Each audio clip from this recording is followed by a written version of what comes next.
তো 3 মাসে 5,000 লোক তো কোটিপতি হয়েছে, সাধারণ মানুষের কি অবস্থা? উত্তর হচ্ছে দারুণ অবস্থা। এই যেমন মাত্র 1 মাসে শেয়ার বাজার থেকে 17,000 কোটি টাকা হাওয়া হয়ে গিয়েছে। এবছর বাংলাদেশে আরো 30 লাখ মানুষ অতি গরিব হবে।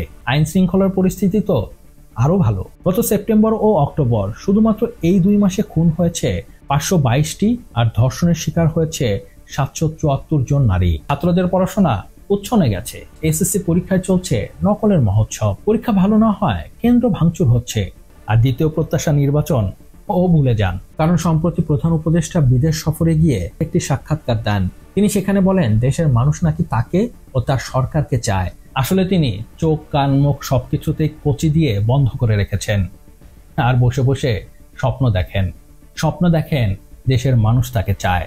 আর এই স্বপ্নে তার স্বপ্ন দোষ হয়, আর দেশের মানুষ তা চেয়ে চেয়ে দেখে।